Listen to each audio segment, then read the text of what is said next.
Greetings to all those who are watching via Zoom and Facebook Live. And we also welcome viewers in Pittsburgh and around the world. My name is Brian Cook, president of the Pittsburgh Black Media Federation, and tonight we're going to have an enlightening conversation with members of the media community about some pressing issues within our business and the community at large, many of which are similar throughout the country. Now, before we begin, I'd like to recognize members of the PBMF board and officers. First, we have Olga George, Vice President, Ariel Worthy, Treasurer, Victoria Gardner, Recording Secretary, Chris Moore, Co-Chair of the Frank Bolden Urban Multimedia Workshop, Tanae Kroom, Communications Chair, Dr. Sheila Beasley, Chair of the Soul Cafe, and Ashley Johnson, Membership Chair.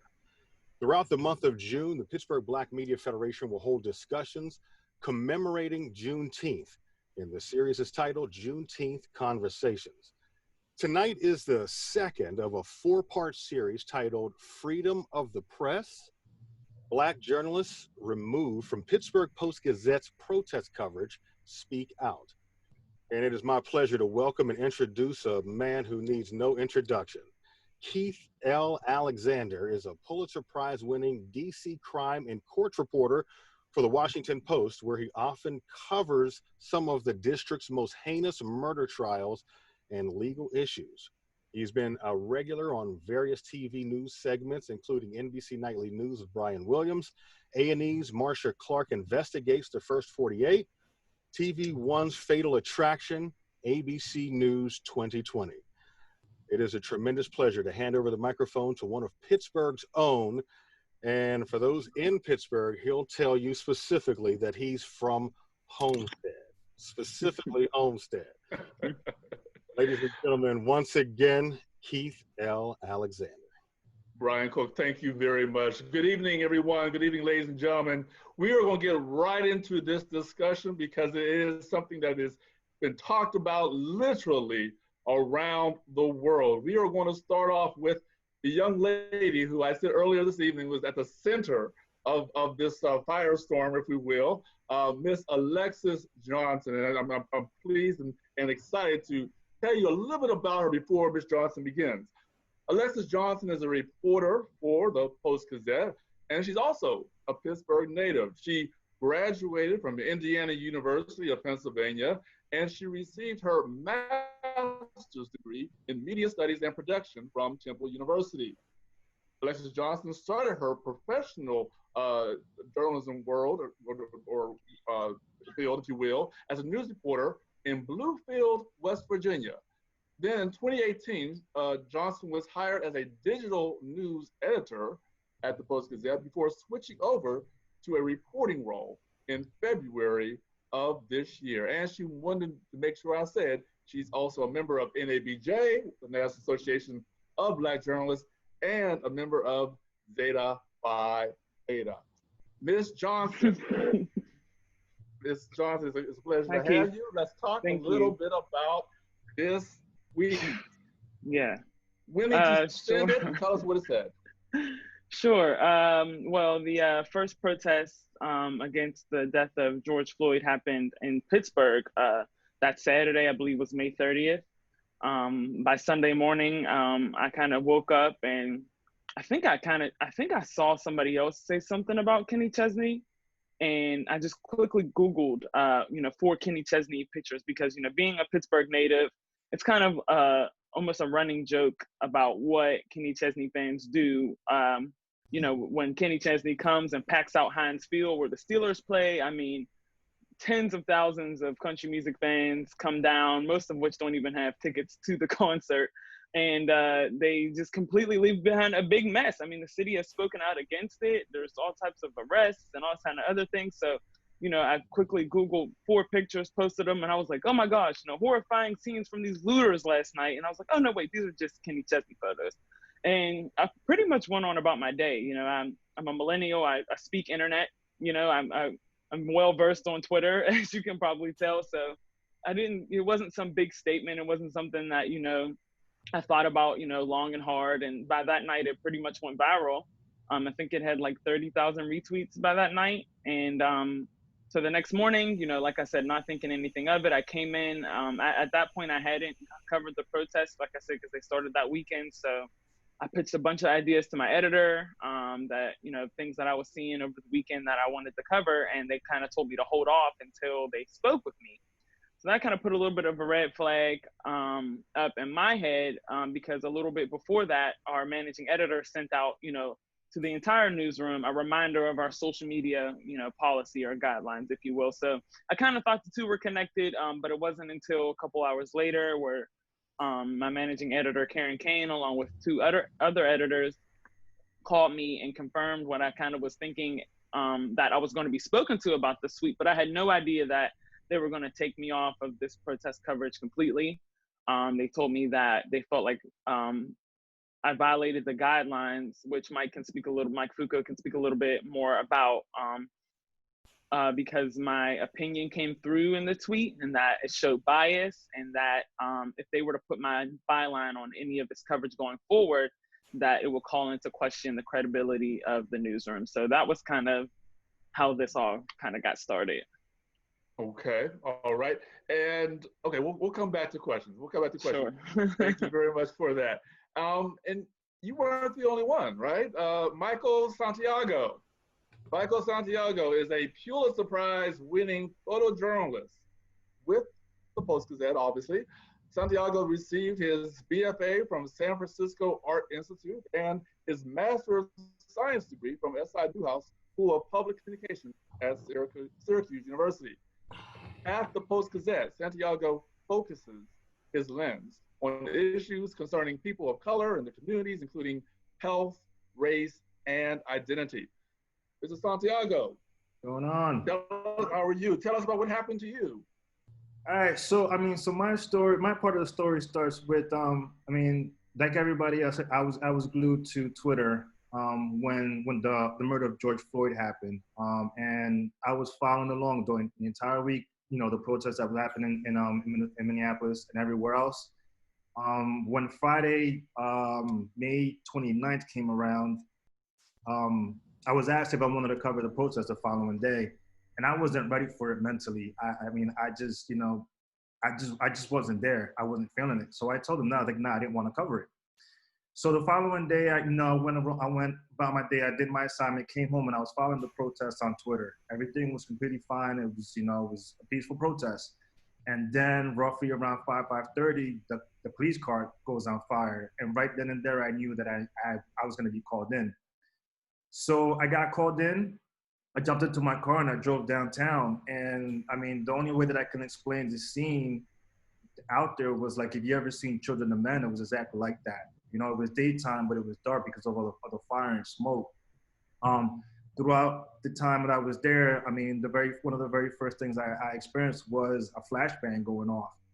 So was a what? Explain that. A flashbang went off, and this was like, it was like on every corner in like a 6-block radius, and everybody was just confined to that area. And all the times all you kept hearing was flashbang going off. You see smoke, tear gas going off. I experienced the pepper gas or whatever you call it, and it wasn't pepper spray, and it wasn't that bad. But then when I was trying to leave towards the end, I had cut through the side of a building, found some protesters, and they tear gassed us. And whatever this was a whole lot worse than what I experienced earlier on. So I ended up getting out of there. The following day was Sunday. They had sent out an email if I want to go back down and cover the process, and I'm like, no, I'm still feeling the effects from the tear gas from last night. I still can't breathe. I'm not going in. Sometime during the day, I had a friend of mine sent me a DM. He's like, yo, somebody's using the photos on Twitter, and I go back and look, and I see my Kenny Chetty photos going off, and I'm like, what is this? And then I realized that it was Alexa's tweet. And I'm like, oh, no, that's a coworker of mine. I laughed it off because it was funny. The following day, it must have been like 8, 9 o'clock in the morning, and my work phone goes off, and it's I look, and it's Karen Kane. And all it says is social media guidelines and the link. And I'm like, Can you explain who Kane is to people who are not familiar? Karen Kane, I believe her title is the managing editor. Mike, can correct me if I'm wrong. So once I see that, I don't even open it up, and right away I DM'd Alexis, and I'm like, yeah, and I was like, bro, this is for me and you right here, I bet. And she's like, yeah, I bet it is. So then, like by the end of the day, I speak to Alexis again, and she tells me that she's off protest coverage, which automatically pisses me off because can I curse or no? Curse. We're big men and women here. Go ahead. So so I'm mad about it, and like I respond to an email that John Silver sends out, basically saying that we have no social media policy. What we're sent to you guys is just guidelines. You guys are free to use your Twitter account however you want. So I responded. I'm sorry. Who sent this out? John Silver. He is the co-chair, unit chairman of the guild. Of the guild. Okay. All right. So my response to him was like, John, like this is messed up that it's been 2 days since I got caught off in tear gas, and I haven't heard from management if I'm okay. But yet they send us a message about social media guidelines. I was like, and on top of that, I found out that Alexis was taking off coverage. Ever since I've covered protests here, I'm usually the only Black and brown face that's out there from the paper covering this. And she should be on there. And, we have that discussion. And then, the following day, we have a meeting about covering protests, and Alexis is there, and so is Lucretia Wimley, our other journalist. So I'm like, cool, she's back on. This is great. We have a good meeting. About an hour after the meeting is over, I text Alexis. I'm like, hey, I have a great story for us to work on. Are you back on coverage? And she's like, nope, they just doubled down and just told us to file agreements. So immediately I head to Twitter, and I start basically saying that I stand with Alexis. I started saying I stay wholehearted with her. I have her back. I started tweeting her stories and everything. And that was Wednesday. And that whole entire, Thursday came along. I'm assigned the story at the same time that there's a protest going on, and I'm like, okay, why am I not assigned to this protest? And I still have about 3 or 4 hours left on my shift. So I'm like, all right, whatever. I go home and I'm looking at the protests on Twitter like everybody else is doing. The following day, I am assigned a story photographing doctors and nurses basically holding a vigil for George Floyd in India for 8 minutes. After that was over, there was still about 2 or 3 protests going on, and I'm still not shipped. I'm like, all right, I'm not being assigned a protest. I found my images, and I followed the protests on Twitter like everybody else. Around 6 o'clock, I text another photographer of ours, because I found out that he was taking off coverage for another reason. So he's telling me what happened with him. In the middle of that conversation, I get a phone call from a coworker of ours who's a News Guild member, telling me that going forward, I'm not covering protests anymore, and I had one scheduled for the following day.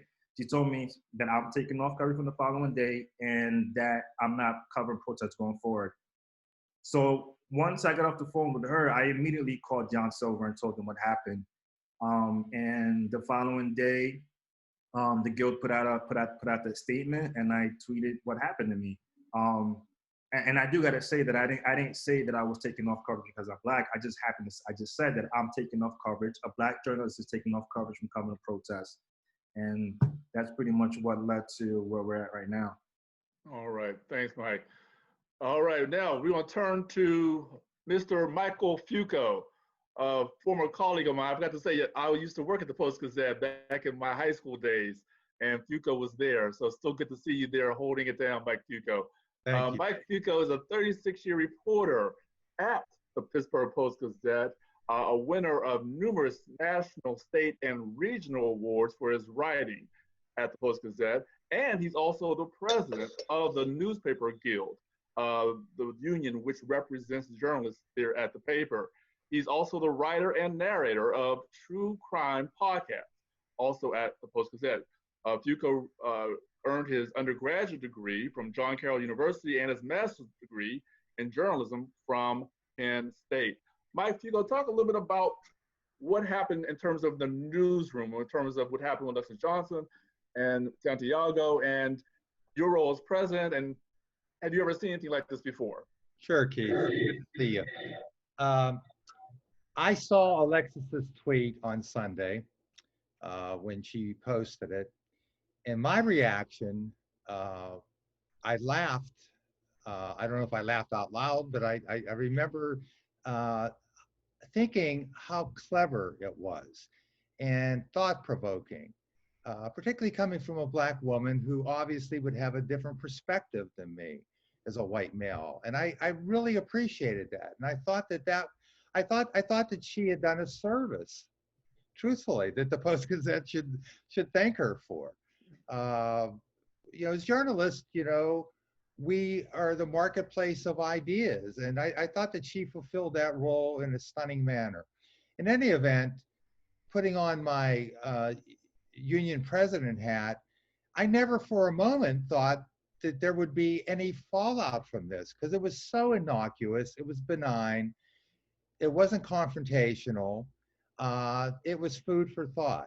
And I think any reasonable person who looks at that tweet will see nothing in it that disqualifies her from covering uh, the fallout of the killing of George Floyd, and the broader issue of the horrible secret of systemic racism in this country for the last 100 years, which has produced what I feel is the most monumental civil rights movement, not just since the 60s, but in our generation. I'm old enough to have grown up in the 60s. I don't remember any of it. I'm joking. But what's happening now is very, very consequential, and I'm really happy to see it. So to see Alexis's voice as part of that conversation and provoking thought, I thought was just a wonderful thing. Monday morning, when this email from Karen Kane, the managing editor, went out to the staff with no explanation of why she was sending it, it just said, our social media policy. And I'll explain this in a minute, but there is no policy there. These are simply guidelines. So policy, in our view, and we've told the company this when we help craft them, do not carry any kind of discipline. Our contract has a part for if there's just cause, there can be discipline. So, but we knew that they were going to be calling somebody in. So John Silver, the unit chairman, we have two units. We represent the Post Gazette, and we also represent full-time professors at Point Park University in Pittsburgh. So those are two separate units. John is sort of the second in command. He's in charge of the Pittsburgh unit. So we work closely together, obviously. John called me, or I called him, because we knew that something was up. And we talked to another member of the executive board and said, who do you think's in trouble? Because she did that in a way that we knew that they were going to do something to somebody and they were going to do it incorrectly. We talked to the third person is really savvy on social media. And he came up with a tweet by another of our members, a white male. And we said, oh, well, this is probably it. So John contacted him and said, look, you may be getting called in. Tell them if it's about discipline that you want a guild representative, but we think it's going to be okay. Never thought that it was going to be Alexis. But then we did find out that it was Alexis. And when Alexis contacted me and John, and we were beside ourselves. We could not believe that something so innocuous, very, very witty, and really thought-provoking was any cause to do any kind of discipline to her. And secondly, to take a Black woman off of the most monumental civil rights story in generations, if not in our history, was just showed the ineptness of and the colorblindness of all these white editors. Who do you want covering this? Do you want somebody like me with, obviously I'm white. I mean, I know how to cover protests. I've done it.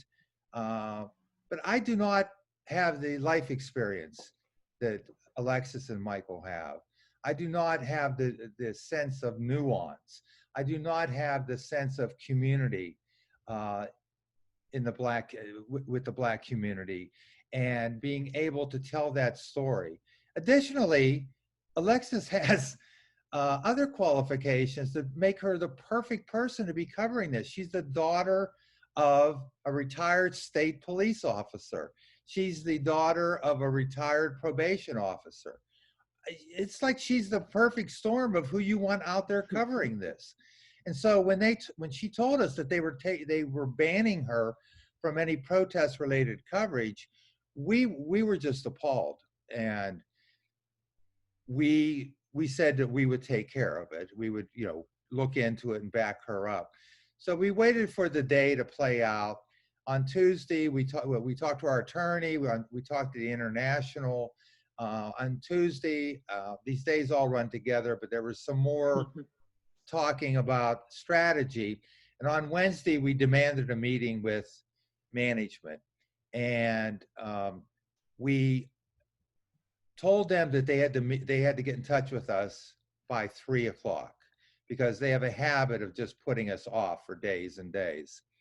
We had already at that point had a grievance filed saying that what they did to her was improper.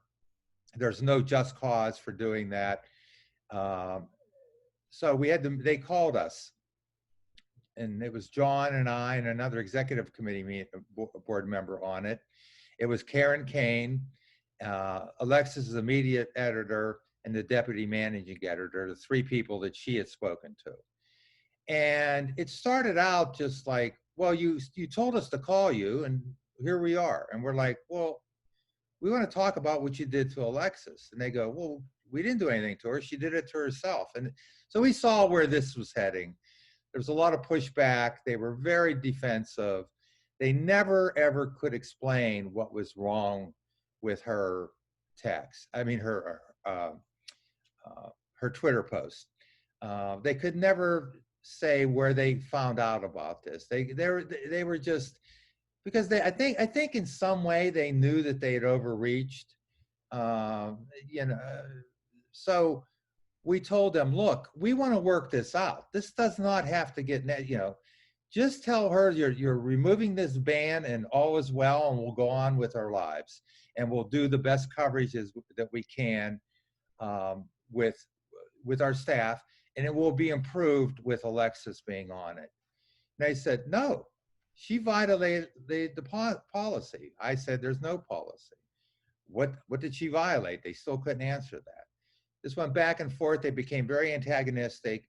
And eventually Karen Kane said, go file your grievance. Not that we need her permission, but that's what we did immediately. And then the next, so we sent out to our membership with Alexis's permission, and this is very unusual, but we let our membership, which is 138 members in the newsroom. Only 13 of them are Black, by the way. We let them know what had happened to Alexis. We let them know. Sorry, only 13 out of 138. Right. Members or employees? You don't have to be a member of the union. Yeah. So. And I think there's 13. I think there might be 12 or 13 managers. 2 of them are Black. Okay. So we let them know what we were doing. I'm not so naive to think that when you give something like that to a bunch of journalists, that it's not going to be leaked to the media. That was not the reason we did it. We had nothing to do with it getting leaked to the media, but it did get leaked to the media that day. And so there was a story about it. And that began the avalanche. The next day of coverage, I think the Washington Post got in touch with me the next day. In the meantime, one of our members said, well, what if we all tweeted what Alexis tweeted? Would they do something to us? Then they would have nobody to cover anything.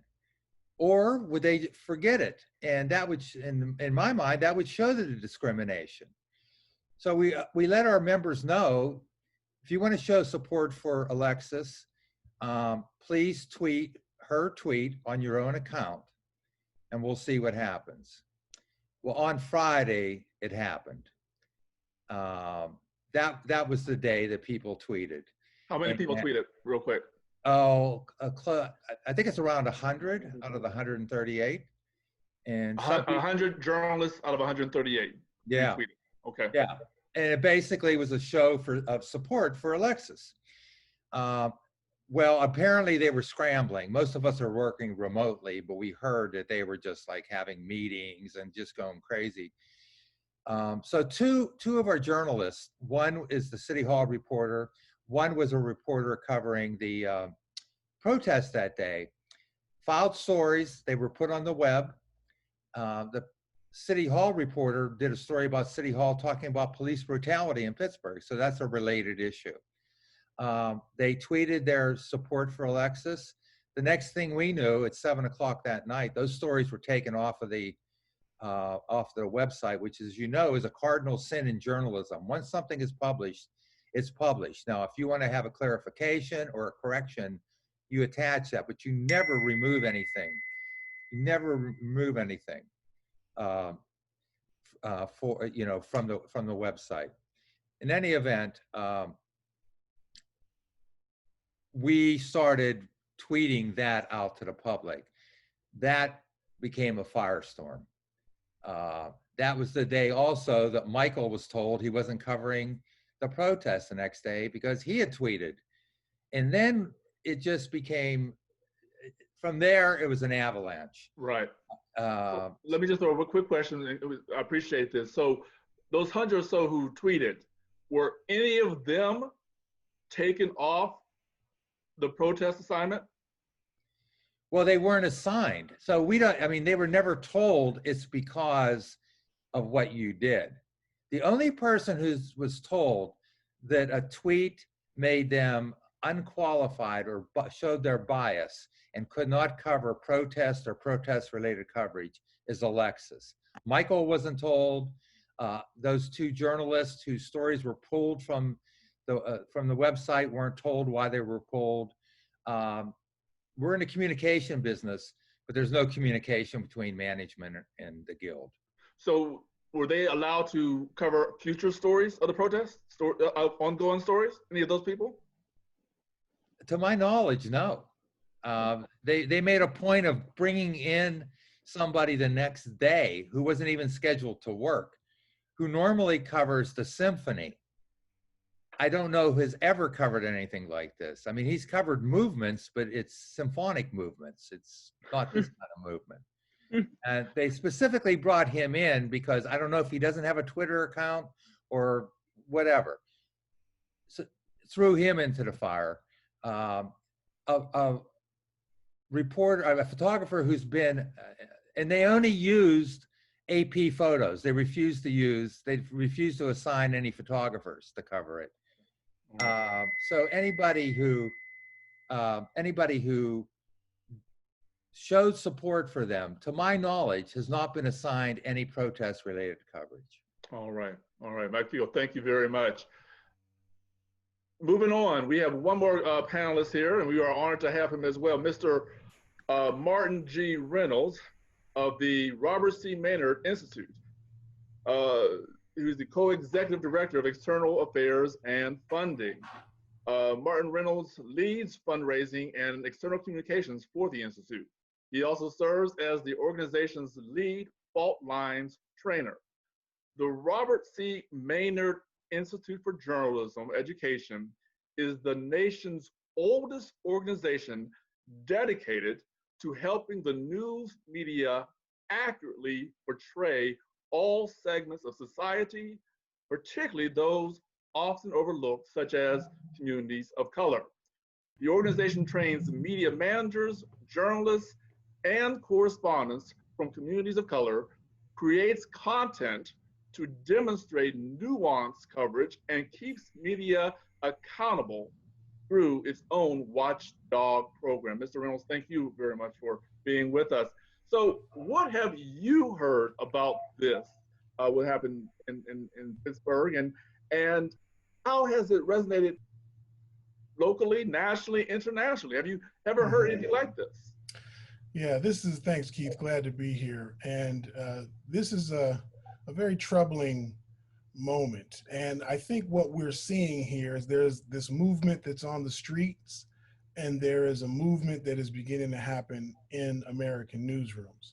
And I would argue, looking at it this from a national perspective, folks have probably heard about the upheaval going on at the Philadelphia Inquirer with the headline and the executive editor resigning, of course, the I'm sorry, opinion paper. can you explain what the headline was? Because a Oh, lot of our viewers aren't journalists, so they might not know what sure, that is. yes. Yeah, there was a headline at the Philadelphia Inquirer, a column that was written about buildings damaged following some of the violent protests that occurred. And there was a headline that was written that said, "Building Matters Too," which led to a considerable amount of outrage from members of the staff, particularly members of color.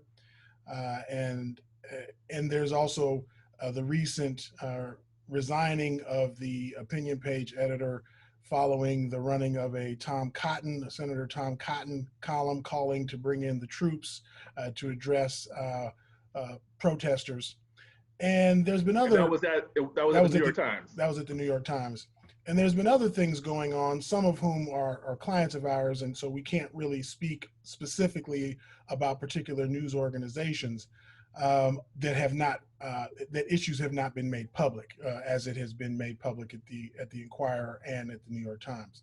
But what we are hearing around the country is that journalists of color in newsrooms are really pushing back, particularly journalists of Alexis's generation. And there is a desire to address the issues. And in many ways, we are saying as an institute that the soul of American journalism to a great degree is at stake right now. Because one could argue, and we certainly assert as an institution, that news organizations, particularly traditional newspaper organizations, really have been sustainers of systemic racism. It doesn't mean that people in them are necessarily racist. What it means is that the institutions themselves have not pushed against the structures that exist in our society.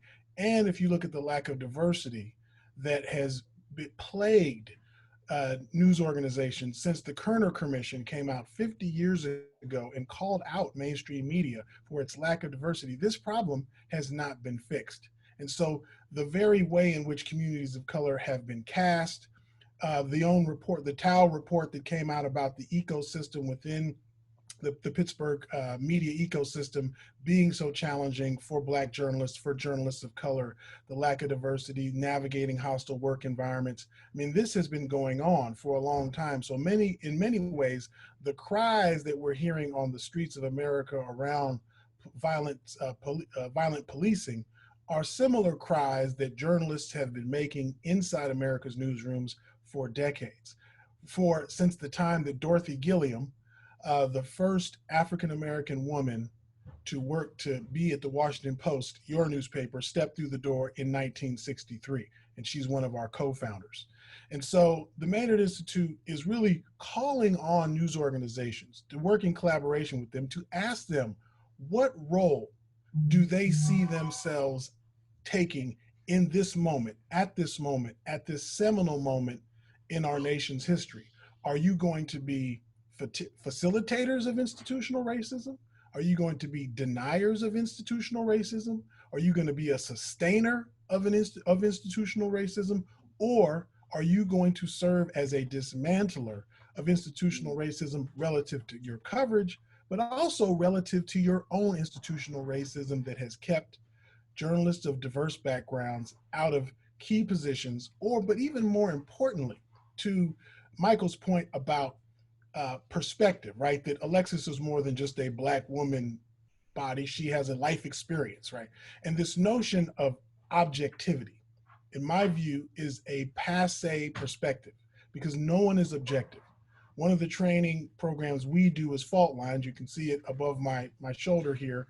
And it talks about we all see the world through the prism of race, class, gender, generation, geography, and sexual orientation, and the social fissures of politics and religion and ability. And how we align across those social fault lines impacts how we see the world. It shapes our view of ourselves. It shapes our view of how we see the world. It's why two people can look at the same thing and come away with very different perceptions about what they just saw. Fault lines, blind spots shape bias, and bias creates microaggressions. And what we're seeing that Alexis is navigating are, I would say, some significant microaggressions.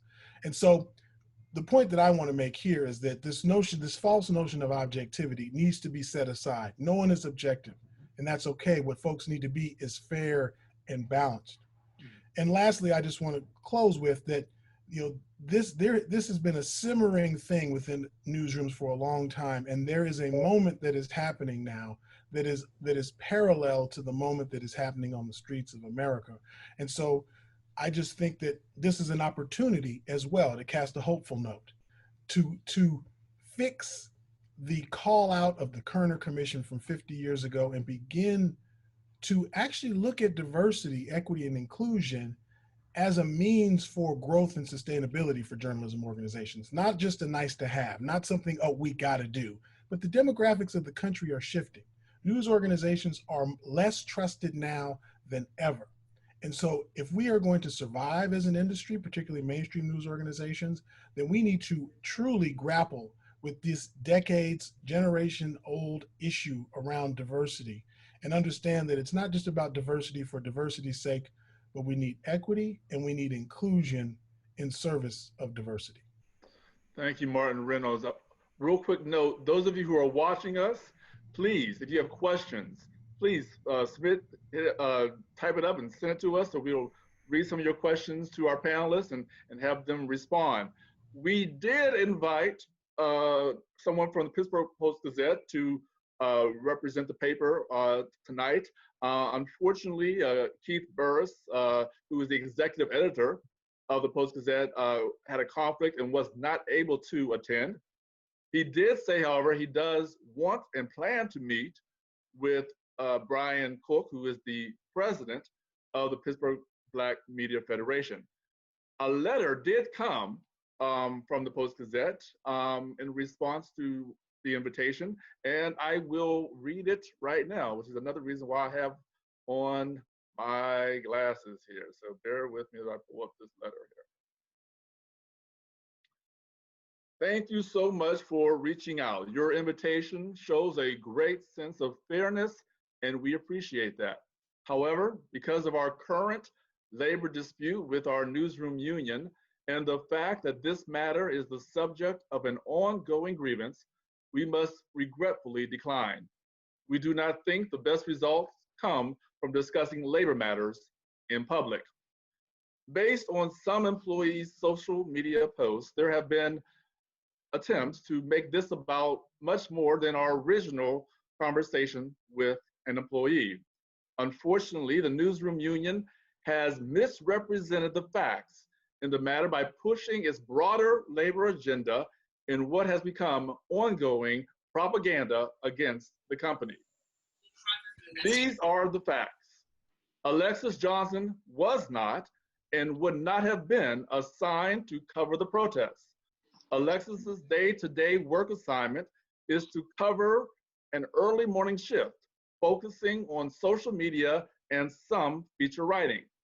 As a reporter with roughly 3 years of experience, she was never assigned to cover the protests. So in no way was she, quote, removed, end quote, from coverage. Alexis was not disciplined. Management reached out to Alexis for an educational discussion regarding a social media post she made. That discussion quickly devolved. We tried to explain to Alexis that when you announce an opinion about a person or a story you are reporting on or may report on, then you compromise your reporting. This is a long-held tradition at the Post-Gazette and many media outlets. Fairness, removal of bias, removal of even the hint of conflict of interest are core principles of journalism. We stand by our decision that because of an appearance of bias, Alexis would not be able to be assigned to cover the protests, even if we did consider making a shift change. Upon further discussion, we did assign Alexis to cover George Floyd's funeral in Houston and handled all her travel arrangements. She declined the assignment. We acknowledge, based on a thorough investigation and self-evaluation, that there were missteps in our communications. We are also aware that institutional racism exists and that there is a need for diversity. But you can never get to social justice without basic fairness and truth. We will continue to insist upon the highest ethical and professional standards for every member of our journalism family. And we will continue to listen and be chroniclers of the larger moments and the deeper truths. So, Ms. Johnson, that's the end of the letter. Glasses off now. So, Ms. Johnson, how do you respond to some of the points that were made? Excuse me, that's the first time I heard that. I thought you were going to read his what he wrote on our website. I had no idea that. This is my first time hearing this. Please excuse my kind of real-time reactions. I mean, wow. So much to unpack there, right? Because for them to say that this is something I would have never been assigned to, but then to say that I comment on something that I may have been assigned to, which then took me off the assignment. And that you're also a feature writer. Yeah, so let me just make that clear, because I know there was a lot of conversation about what exactly my beat was or whatever the case may be. So, which, Mike Foucault has, pulled up in these conversations what what the job description was. They kind of created this new position for me, or not for me, but for the Post-Gazette, and I went for it. I interviewed and I got it because, like I said, I was on the web team for the first year and a half I was here. I was just nighttime web editor. I was publishing stories. I was in charge of our social media at night. So when this position kind of came about, they said, we need a social media kind of viral trending reporter, somebody who's savvy on social media that can use social media to kind of as a trap to find stories and get our digital coverage going in the mornings. That's why I start at 6:30 a.m. I work with another web editor in the morning. She comes in at 5, and there's another reporter, a breaking news reporter as well. And we kind of work together to kind of get the website going a little bit before our editors come in at 9 and assign kind of the coverage of the day. So that was, I had been covering more featurey things until the coronavirus happened. And at that point, I think anybody in any newsroom can agree that beats certainly went out the window. I mean, it was all hands on deck because it was a global pandemic. So there were several stories that Karen Kane herself assigned to me personally, would call me up as my managing editor instead of just facilitating that through my city desk editor. I will say she will call me herself and assign me certain things. I reported on, food banks and, what's up with swimming pools closed. I mean, there's several things that I have reported on, which I tweeted out yesterday because I knew this conversation kept coming up, that were not social media, that did not involve social media. And she would tell me, you are a general assignment reporter.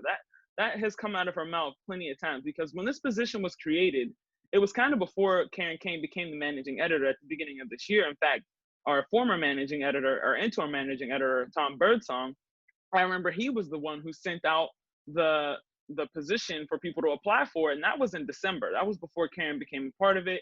I kind of got the job. She came on and kind of had her own idea of what it was. And it was less social media and viral stuff than what it was intended for. In fact, she used to always give me breaking news or whatever, like, especially like I said, once the coronavirus happened, it was kind of all hands on deck.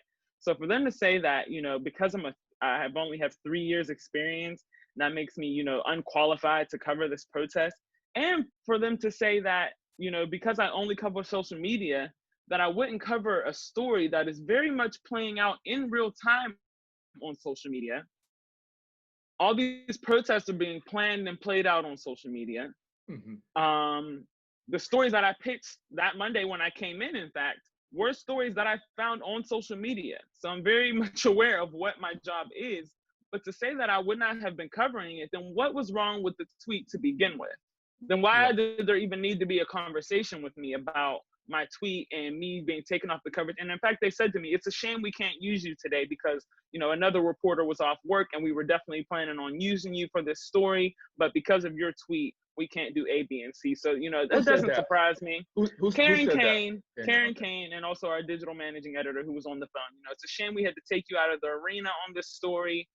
We really need, especially with your talents, which is what our deputy managing editor said, who we haven't been naming him, but you know, we really needed to use your talents and stuff on this story. And unfortunately we can't do that because of this tweet. So, you know, it's just gaslighting and I'm quite tired of it. Let me ask a couple of questions. First of all, at the Washington Post, we have interns, very talented interns covering, at most newspapers, is covering the protest. So that's kind of interesting, right? Yes, we have interns too. Yes. Well, the people who are covering the protests have far less experience than Alexis. Okay, right. Secondly, I mean, he's all over the place because that made her unqualified for covering any protests or protest-related things. But they want to send her to Houston to cover George Floyd's funeral. Which is exactly what Dorothy Tucker, our president of NABJ, just sent a message. Thank you. That's very sane. I mean, but the question is, why did you turn down the assignment? So they had a nighttime copy desk editor call me, who happens to be a Black man, just throwing that out there, call me at 7 p.m. Monday night and say, hey, Karen Kane called me. She said she would have called you herself, but because of all that's going on, she couldn't do that. So she wants to know, they want to send you to the George Floyd Memorial Service in Minneapolis. I said, Minneapolis? I thought that funeral happened last week. I know that, you know, and I'm starting thinking in my head, I'm like, I know there was one in North Carolina. Like, is that what they mean? Because I know the Minnesota one was last week. And he says, I don't know. You know, this is 7 p.m. Monday night. He says, I don't know. Let me get the details and call you right back. He didn't even know. They told him Minneapolis, and that's exactly what he directed to me. He calls me back 5 minutes later and says, it's in Houston tomorrow at noon. This was at 7 p.m. Monday night. They expected me to be able to pack, get to the airport, hope my flight is on time, get a 6 to 8 hour flight to Houston, get travel arrangements, get credentials to an assignment that was at noon tomorrow. And I kind of already knew what the play was because it was absolutely logistically impossible. It was impossible to make that assignment at noon. And to say that you gave me this, you know, it just showed that they're not setting me up to win. You know, that was going to be an absolute disaster if I could have made it happen, because I would have been coming off the flight with my bag showing up at church. I mean, it just was impossible. I don't know anybody who could have made that 16-hour turnaround. I do know that there are certain organizations that will send their reporters across the country for breaking news on the fly, and the Post-Gazette is not one of them. I'll tell you that right now. I don't think that has ever happened for that short of a notice.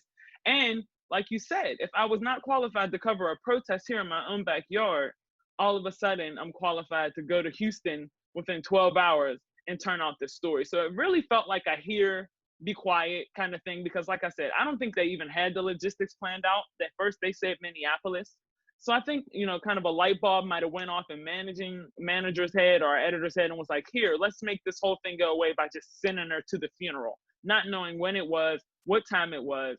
And then it was all of a sudden, well, we'll make this happen for you. I was looking at flights while I was on the phone. I was like, I don't even see a flight out of Pittsburgh to Houston tonight. I don't, like, how is this going to happen? There wasn't even a flight out of Pittsburgh that night. And if J.R. Block, our owner, a billionaire owner, really wanted to send me to Houston, he would have put me on his private jet.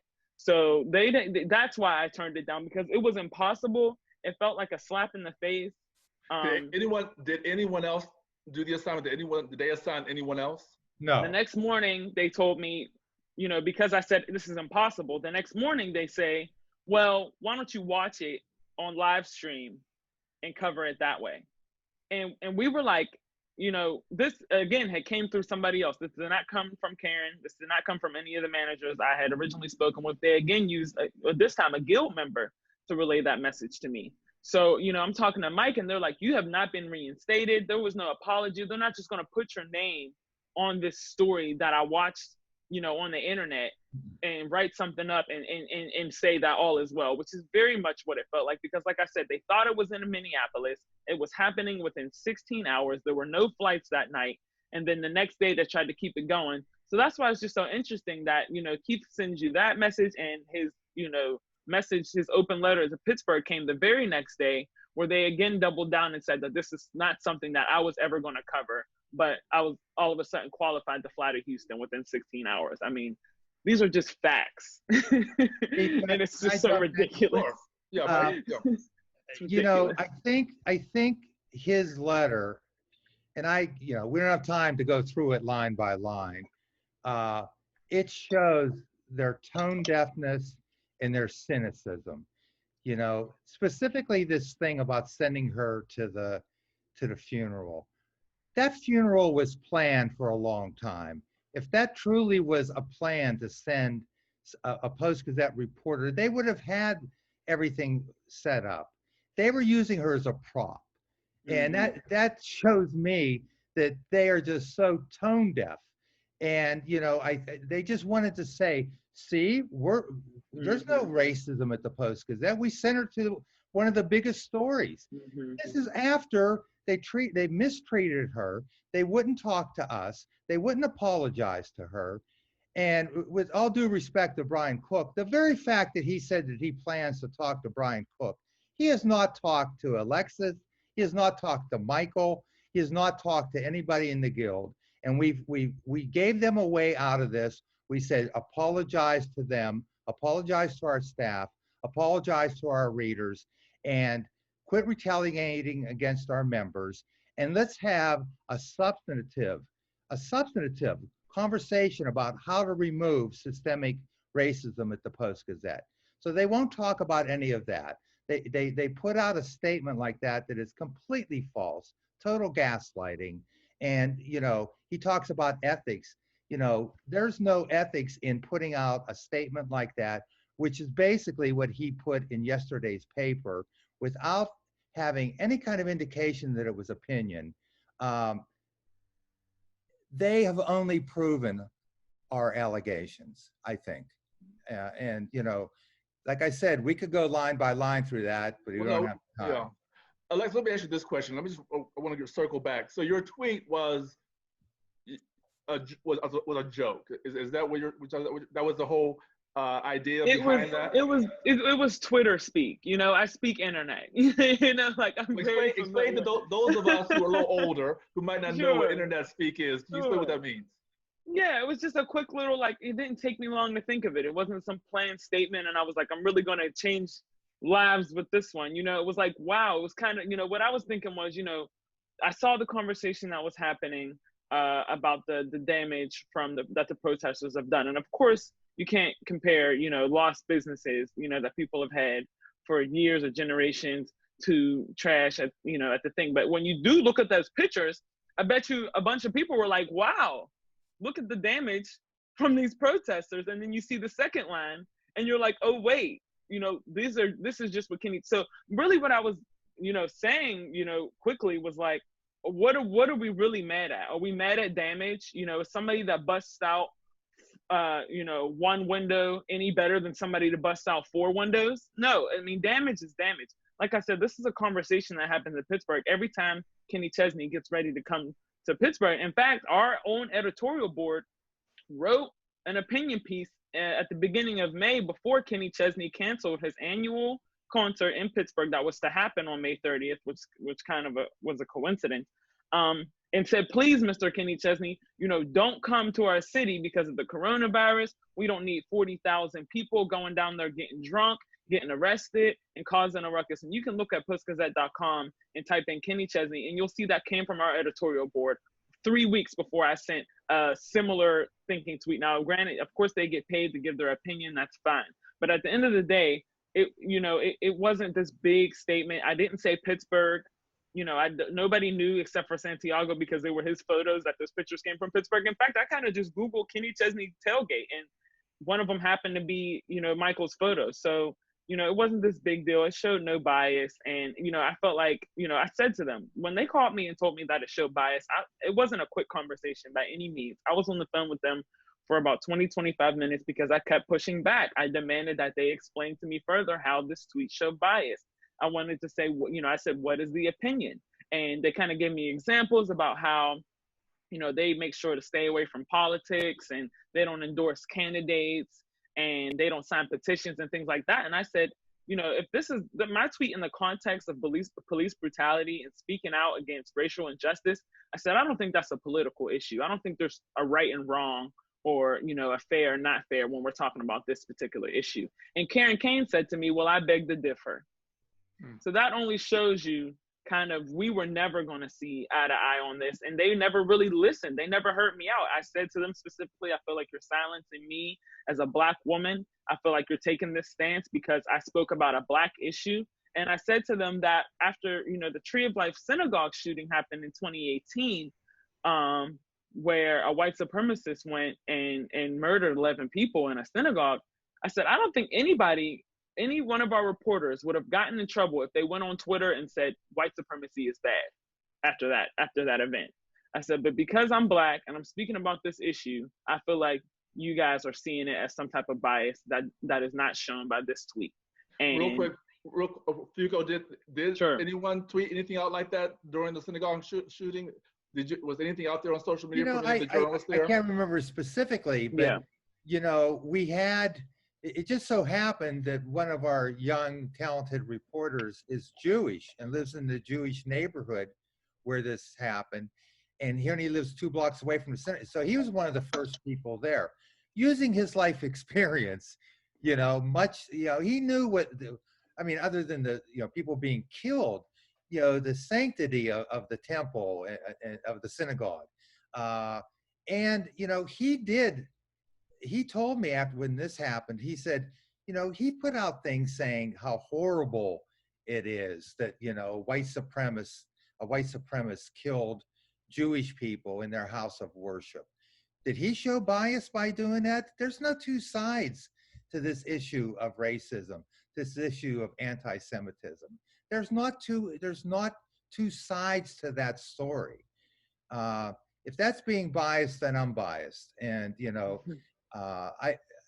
I regret that anybody would think that there's two sides to a story about racism, about violence, about white supremacy or anti-Semitism. Let's talk a little bit about, if we can, we kind of broaden this conversation during the next half hour, 45 minutes that we have. Martin, you talked a little bit about this report that came out of Columbia University, where I think 20 African-American journalists who worked in the city of Pittsburgh, or still working in the city of Pittsburgh, were candid about what it's like working as a Black journalist in Pittsburgh. And it was very startling to a lot of people. And for a lot of people, they're like, oh, okay, well, yeah, that sounds about right. Pittsburgh is I've talked to a lot of myself and Black and white journalists who have left there and who have told me they have no plans on returning. Mm-hmm. Yeah, because it is such a challenge to be a journalist, to be a Black journalist in the city, in terms of getting access to stories, in terms of breaking the ceiling of challenging authority. As journalists, we are to challenge authority. CEOs and police officers and judges and politicians, our job is to challenge and to question. And I've heard from many people say, when you look like us, when that challenge comes out, it's people take it differently. That doesn't bode well for newsrooms in Pittsburgh, when some of the journalists who were interviewed said all they see in media are negative stories about African Americans, that it's challenging to get positive stories, that they don't feel like no one has their back in the newsroom. Some of what Alexis Johnson just said was revealed in this report. So Martin Reynolds, talk a little bit about, because also, it's not just newsrooms, right? It's schools, it's universities, it's private business, it's public business. This doesn't seem like it's only a newsroom situation. No, it's not, Keith, and you make a good point. It's really about trying to unwind the original sin of this country and to a great degree. And as it relates to journalism, I think the thing that really stands out to me most as being concerning is that, the Trust Project was founded by Sally Lehrman a number of years ago, and it talked about what are the indicators of trustworthy content. And there were 8 core indicators of trustworthy content, and then platforms and outlets were going to utilize transparency standards so that folks, when they came to websites and news sites, would be able to understand which is legitimate content and what is not. But they did a bunch of research on what were the indicators of trustworthy content. And there was a ton of them that I won't belabor. Some included clearly identifying what's opinion and what isn't, which sounds like this particular piece by the executive editor did not do. So that's one way in which trust is eroded. Another was clear, actionable feedback. Can people plug into the journalism? And then there were, of the 8 indicators, 2 of them mentioned diversity, one within best practices and the other explicitly. So when we're talking about living in a society that lacks trust, and so many communities like Pittsburgh that have, about a quarter of the population is people of color, African American, then that is a huge missed opportunity. So in many ways, if you look at this, there is a moral obligation, but there's also a financial imperative. Like, this is bad business. So when we talk about journalism, like journalists, we don't oftentimes there's been the line, we shall not cross business and journalism. But I think we all have to move beyond that now because we're talking about sustainability, we're talking about growth. The demographics of our nation there is a necessary move towards more inclusive journalism, more inclusive newsrooms, so that the journalism that is created can be reflective. But the reality is this has been going on for so long, and it only takes one situation. So you may build trust. Trust takes time to build, and it doesn't take much time to destroy the trust that you have. And so a situation like this does little in service of this important newspaper that has done incredibly important work. And so my question to the leadership would be, and to leadership across the industry, across the nation, is what are you trying to accomplish? What do you envision your role to be? And what is the opportunity before you to make change? Because the reality is, if you're a journalist of color struggling to have your voice heard, struggling to do the stories of your community, it's incredibly challenging. It's life and soul sucking to not be able to bring your full self to a newsroom. So it's not just about Alexis being there. It's about Alexis being able to say, you know what, I think this is a story that we need to do, and this is why. And for the angle of the story to be respected, for the sources to be respected, and for it to not be questioned. And the point that is vital here is this notion of gaze. Whose gaze is the journalism coming through? And traditionally, it has come through a white, male, middle-class gaze. That has to change if we are going to serve diverse communities. So my question to Pittsburgh, and folks here know much more about the situation and are able to speak much more passionately about the specifics, but my question for them is, how is this helping you as an organization serve your community and think about growth and long-term sustainability? Because, and I'll close with this last point, as newsrooms pivot to more subscriber revenue models, right? Moving away from the advertising revenue models, because Facebook, Google, that's where the money is. They want people, right? The news gathering process is now going to need to be underwritten by the people who consume the product. And I wonder how things would have been had that been the model to begin with. But I digress. So if you are going to seek to connect to diverse communities to sustain your journalistic operation, you're going to have to rethink your entire approach.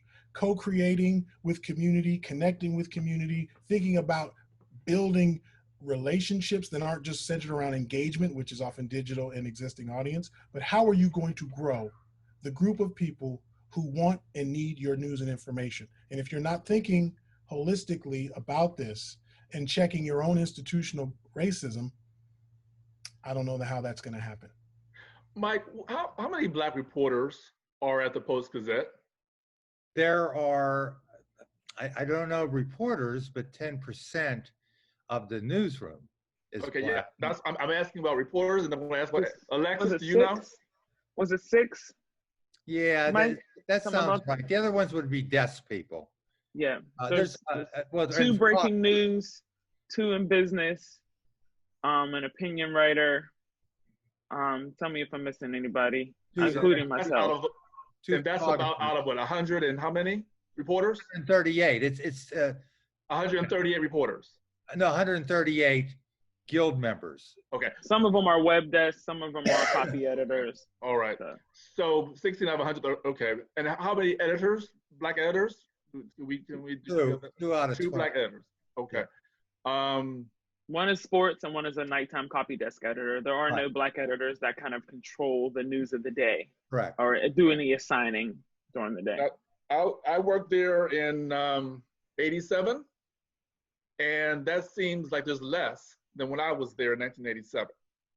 Does that sound right, Mike? In 1980s?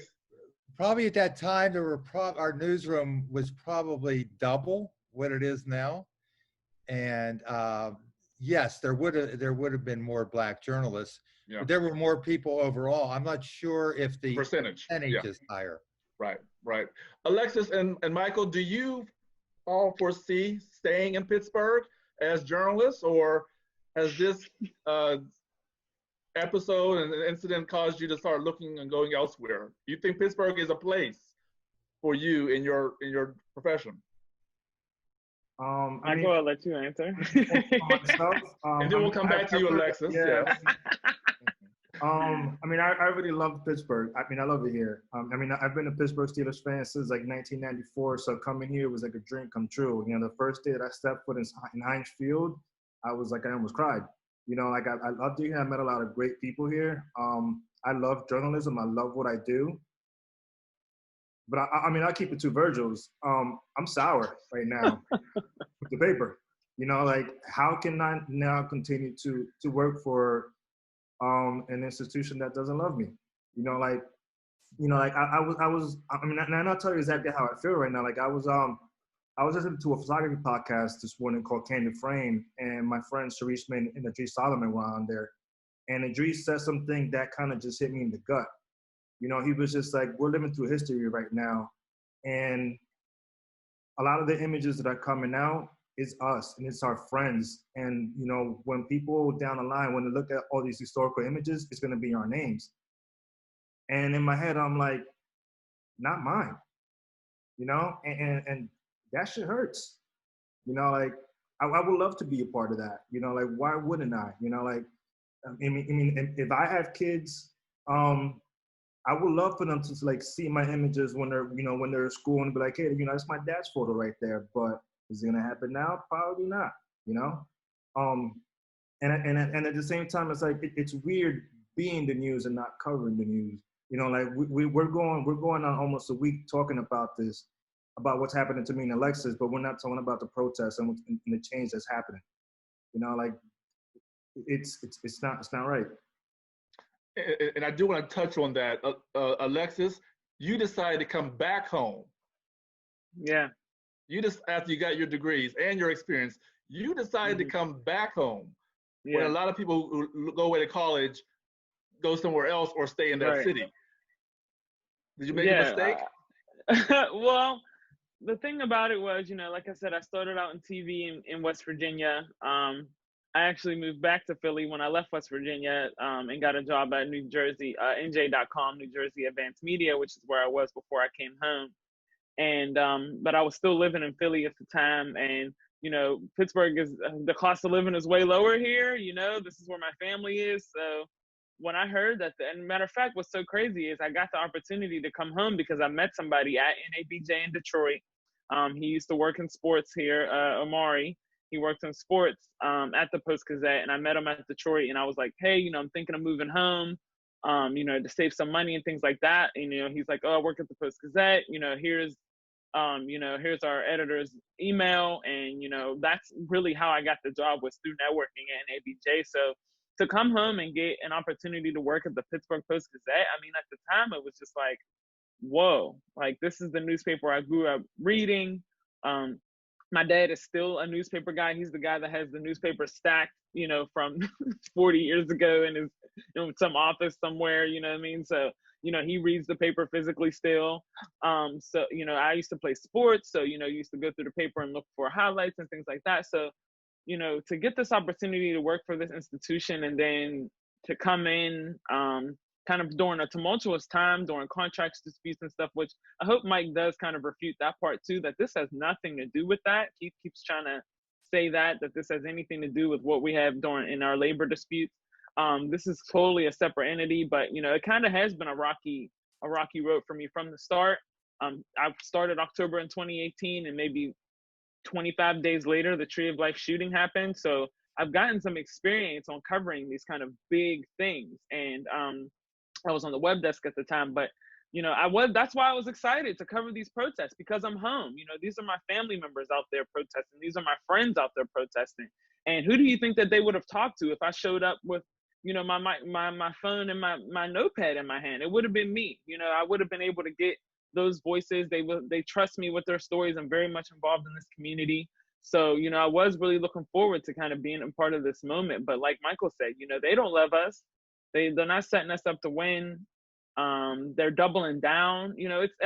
It's hard not to take it personal. It really is, because, like Mike Puco keeps saying, we keep giving them opportunities to kind of, end this. And at every turn, they are not looking to do so. So I challenge them to ask why that is. Where is this coming from that you're so, hell bent on taking this stance, even with the national push, even with the support. We had petitions going around. My personal one for me reached over 3,000 people. We have letters on pghguild.com that people are automatically sending to our management. That's over 5,500 people right now. So, people, we have advertisers now pulling dollars from the Pittsburgh Post-Gazette. Giant Eagle, which is one of the largest supermarkets in Western PA, came out with a statement last night and said that they will no longer be selling the Pittsburgh Post-Gazette. So how do you still think that you are on the right side of this? And the fact that they continue to, like I said, double and triple down, how can I not take it personal? And how can I go back and feel comfortable, talking to these editors if this is all resolved and being like, hey, whoa, that was crazy, right? Let's just sweep that under the rug and keep it going. It very much feels personal to me. But I love my city. I love being home. So it's stuck between a rock and a hard place for me. You touched on two things that I want to follow up on. Alexis and Michael, how do you feel when you hear that the major supermarket chain has pulled the newspaper from selling the paper because of this whole incident? I mean, we're journalists, right? We're not supposed to be the news. Yeah. And now you become the news, and as Michael even said, now there's stories that aren't being covered because you're of all of this. How do you deal with that professionally? It's tough. I screamed. I was shocked. I was like, what? Like, whoa, like that's major. Like, everybody's like, Alexis, good job. Like, you're making so much noise. Like, look at your impact. Like, look, you got people rallying behind you. You got major corporations behind you. But, I'd be remiss to say on the flip side that it's like, at the end of the day, if we don't sell news, if we don't sell our product, that puts our jobs in jeopardy. You know what I mean? Like, somebody asked me, how can I support? I'm going to unsubscribe to the Post-Gazette. And I'm like, I don't know if that's the answer. I don't have the answer. I don't know if that's the answer either, because if this paper goes under, that's 140 guild members that are out of a job. And these billionaires are going to pack it up and go on about their business. So it's really such a tough situation, because you have to be sensitive to the fact that we didn't ask for any of this. This is not some push, to sink the paper by any means. We've only been asking for a ramification of this situation. And they just continue to kind of almost stick their foot in their mouths and make it worse on themselves. So it begs the question, how much do you care about saving the paper? How much do you care about saving, this kind of historical institution that has been in Pittsburgh for so long? And, it's conflicting. It really is, because I don't want to see all of my coworkers, out of a job at the end of this year because of this big mess. And that's not something that I want to be the result of this, but it kind of, does feel good to have these kind of major institutions doing the right thing, being a part of on the right side of history and kind of speaking out on our behalf. So it's Michael, conflicting for me. Michael, what do you think? Yeah, I mean, Alexa's a whole lot better with words than I am, and she said it perfectly. You know, like, I mean, from the get go, like, News Guild members, they all supported Alexis. Like, one of the things, like, when you're out there protesting, like, you hear a lot of the protesters call for their allies, and that's exactly what the News Guild members did. They came up to bat for her, and then for ads to be pulled, it puts into question what happens to the newspapers. And now, like, God forbid that the newspaper does fold. All these people who came up to bat and protected Alexis and I, now we're all out of a job.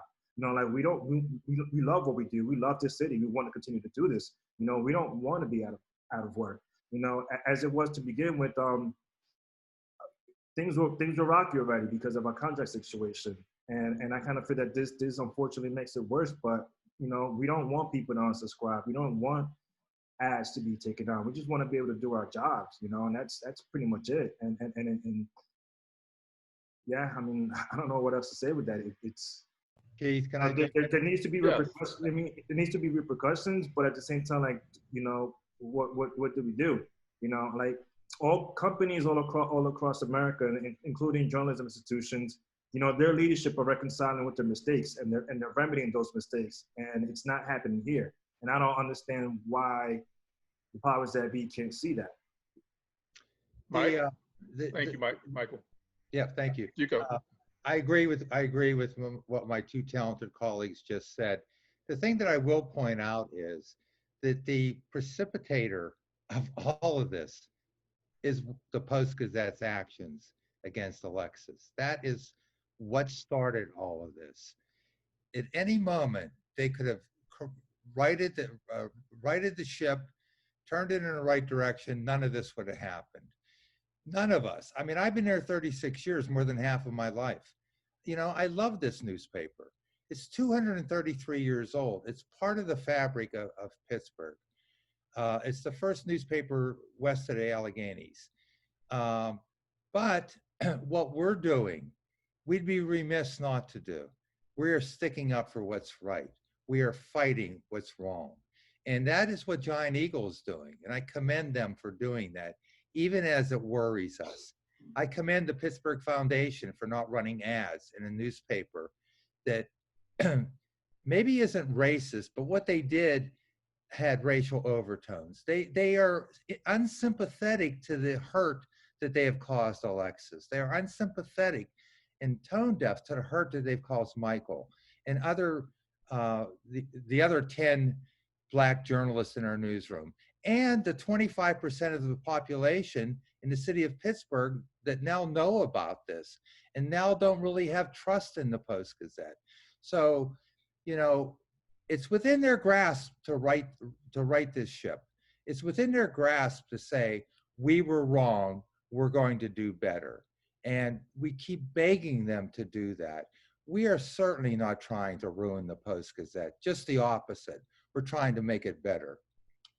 I think, if I could chime in real quick, yes. Keith, I think one of and I think all of this is very heartfelt and passionate. I mean, one of the things that concerns me most about when situations like this occur is that the place that is suffering the most around journalism is local journalism, right? What has been most eroded since 2008 through 2011. How do you please define local journalism for people who are not journalists? Sure, journalism as a local journalist himself. Yeah, not the Washington Post is not, even though it does some local journalism coverage. Of course, it is a national publication. It's a nationally recognized publication. New York Times, Associated Press, large.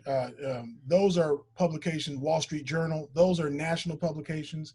Local publications like the Post Gazette, places that name a community, right? Pittsburgh Post Gazette, that is a good indication, although New York Times and Washington both name it, but they're national pubs, right? So pubs that focus on— we're national publications, but we also have local staffs. Yes, exactly.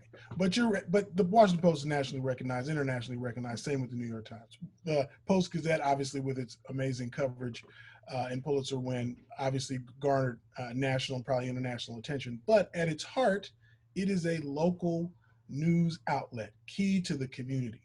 And where there has been the most erosion of capacity over these last 10 years or so has been at the local level. That's where the greatest danger and where more news deserts than ever before have emerged, particularly in rural communities. But even you would be surprised that even in some urban communities where there's tons of people, but there has been a diminishing of staff capacity.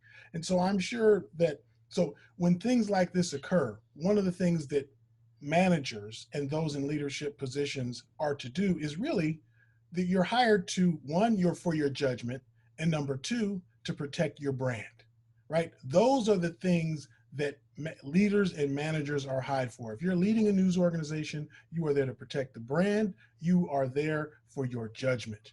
And I would just say, without casting aspersions against my Pittsburgh Post colleagues, that both of what happened here should not have been public. This is something that could have been navigated or ought to have been navigated. And so I guess the question is now, the reality is that they are in crisis management mode. And I wonder what sort of guidance they are getting in order to navigate through this situation in a way that is effective. Because to my colleague's point here, what they don't want to see is the very institution that they work for in the community where they are from to then suffer because of this public problem. So it's a very unfortunate situation. And I think it speaks to why effective leadership in any institution is essential. Now, can I say something real quick? I'm sorry. Yes, please. Just because this thought just popped in my head, and if I don't say it now, I'm going to lose it. I want to harken back to something that you had said. I forget who it was, one of you guys, but talked about the lack of good coverage that happens in Black communities. About a couple of months ago, I had pitched a story on a young man called Antoine Thomas, and I worked on it with our colleague, Lucretia Wimley, and it dealt with COVID-related issues. Now, the Post-Gazette really hasn't done much coverage of the COVID issues in Black communities. This young man has been cooking. I'm sorry, wait a minute. But aren't African Americans disproportionately affected by COVID? My point exactly. Saying, okay, go on. We haven't done much. This young man has been cooking hot meals 7 days a week for different Black communities. We worked on this story almost 2 months ago, and it still hasn't been published. And this goes back to when you're a Black journalist, when you're working on, you're trying to change the lens and the stories that come out of Black community. You want to do good work. We pitch those stories, we do those stories, and then they just disappear. And I mean, I know like this is like a far left thought, and I just kind of wanted to get that out there before I just completely forgot about it. No, we appreciate that. Okay, I'm getting a lot of questions here, and a lot of questions regarding the whole Giant Eagle situation, and saying that Giant Eagle is announcing that they're donating thousands of dollars, $35,000, or a lot of money to social. I'm sorry. 350,000. 350,000. Maybe I'll put my glasses back when I'll see the extra zero. $350,000, but they didn't say what social justice groups they plan on sending to. No one here is from Giant Eagle, so that question really does not go to this panel. But since people keep asking that question for me to ask it, I'm letting you all know why I'm not asking the question. Ask that of Giant Eagle. But thank you for your question. Appreciate it. I guess what I want to go back to Fuco. You talked a little bit about systemic racism, and that the union wants to deal with systemic racism within the Post-Gazette. Well, man, good luck with that, because that's just, and I'm sure Martin Russ will talk about this. I mean, that's a major undertaking that goes back decades. How do you plan on attacking or dealing with systemic racism within a news organization such as the Post-Gazette? Well, what we've told the company is that you need to do all these things: the apologies, remove the ban, quit retaliating. But those are only first steps. We need to deal with our dirty little secret that's been America's dirty little secret, and how it's not a secret and it's not little. Yeah. But I get where you're going with that. Yeah, I'm just saying. Yeah, I thought but it may be a secret to the people who are doing it, or But in any event, we said, and we need to engage in a cooperative way to come up with best practices to improve minority hiring, to improve coverage of Black communities, and to improve the treatment of our Black employees. I don't think that's easy. I don't think this is any kind of panacea, but a long journey begins with a single step. And we think that the single step is admitting that they were wrong, promising to do better, and then we're going to hold them to that. I'm a white man. I don't have the answer here, but obviously we need our Black reporters and other journalists to be front and center in this endeavor. The Post-Gazette has had some issues, with Rob Rogers, the Pulitzer Prize winning extraordinaire cartoonist, the racism editorial that ran on Martin Luther King Jr. MLK Day. Where does this situation fall in terms of dust-ups, if you will, that have become public and really have, for some people, have been a black eye for the Post-Gazette? Well, you could draw a straight line from the reason is racism editorial to what happened in this situation. And there's been things in between there. And when I talk about the insidiousness of the institutional and systemic racism at the Post-Gazette, it comes from the top. The publisher, editor-in-chief, has certain views of what should be covered. And I don't know what is in his heart, but in his actions, they are racist. And I'll give you an example of the chilling effect it has on the managers that are beneath him. Several years ago, one of our members, and she put this on Twitter, was designing the front page. And Pittsburgh had done improvements to a playground in a Black community. And we had some really striking and nice, beautiful photographs of young Black children playing on this new playground. And one of the managers told our member who was designing the page, you cannot use that picture. JR, who's the owner, will go crazy. So you know what they did? They ran a picture of the playground without anybody on it. That's the kind of stuff that we need to remove from the Pittsburgh Post-Gazette. Explain who JR is, please. JR Block is the publisher, editor-in-chief, and his family owns the Pittsburgh Post-Gazette.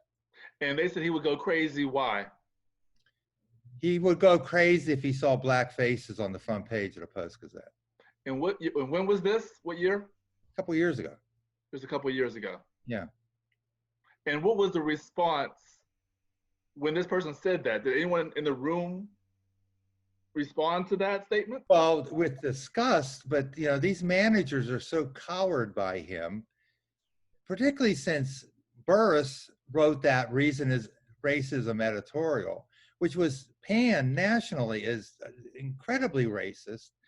And the way he reacted to that, and even 16 members of his family wrote a letter to the editor decrying it as racist. And the way he reacted to that was to promote Burris to the editor of the Pittsburgh Post-Gazette. And that's why we're in Vietnam now. I mean, this has just been, of the 36 years I've been at the Post-Gazette, these are the two worst. I've worked on. When you say these are the two, what? The last 2 years. Okay. Martin Reynolds, you have something you want to say? Well, I just think that when you have this kind of situation, so if you have ownership in place that doesn't see the value of this is the epitome, as Michael said, about of a facilitation of institutional racism. And so we have to then question the need for a publication like this to be allowed to exist in the way that it is, right? If it's owned by someone, you only have so much control. And I think the control comes when change can come when movements happen. And so I think this perhaps could be a moment of movement. But if you've got an owner that is making, and that's the sentiment, it's really challenging to have the very thing that needs to happen here, which is more equity, more inclusion in the news organization to better reflect the community, so that young people like that we see on this can actually thrive in their work and bring to the fore their entire selves. How can that possibly happen when in 2018, it sounds like, you have people saying you can't possibly have black people on the front page of the newspaper? I mean, that sounds like black children. That sounds like 1968. So that's extremely troubling. And I would say that newspaper has to check the soul of itself. And I don't know what else to say about that. Alexis and Mike, I'm sorry, let me just follow up. Alexis, Mike, when you heard what Fuco said, that the owner of your paper allegedly made this comment about not wanting to see black children on the paper where you work, how do you feel about that? Doesn't surprise me.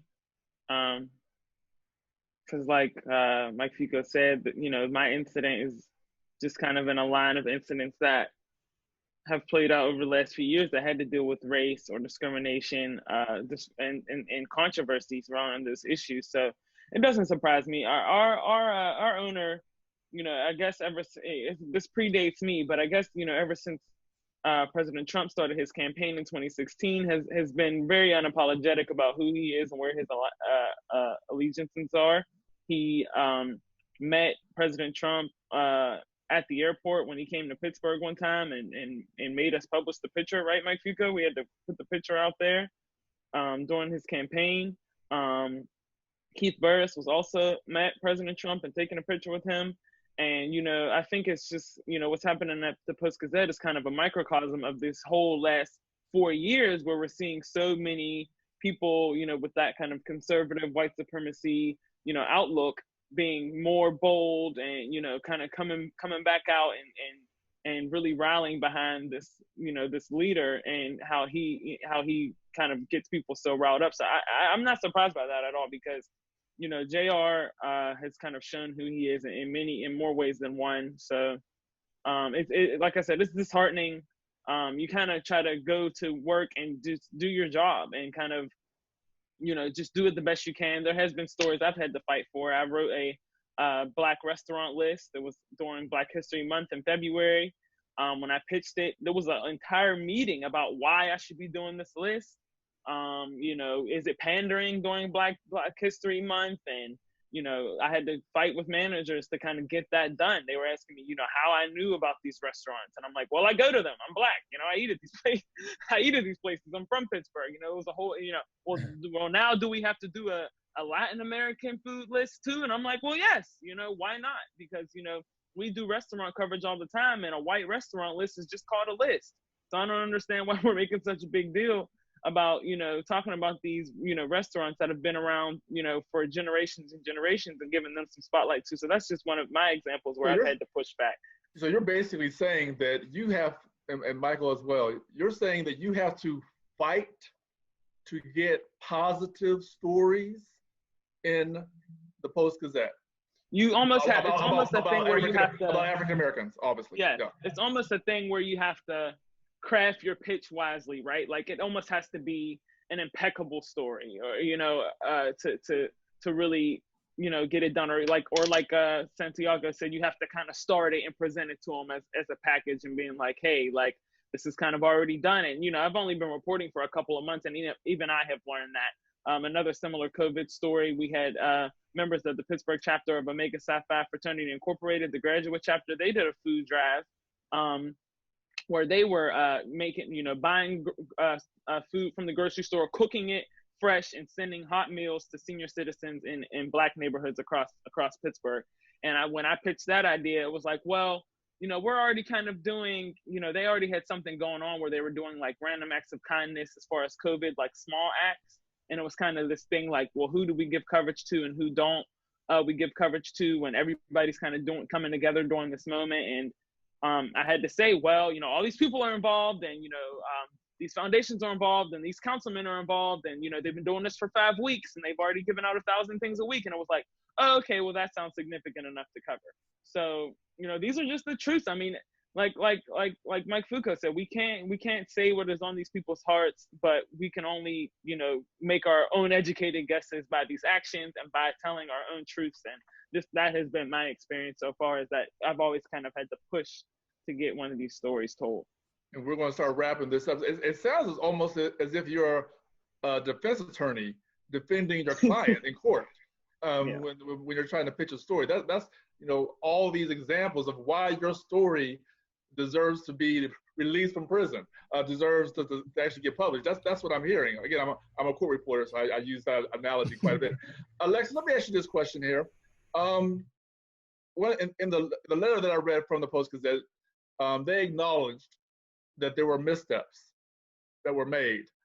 Unfortunately, no one from the Post-Gazette is here, so I could ask them this question, so I'm going to ask you. Do you believe that you made any missteps? Absolutely not. Absolutely not. I don't think there was anything wrong with my tweet. I still stand by it. I still don't think it shows any bias.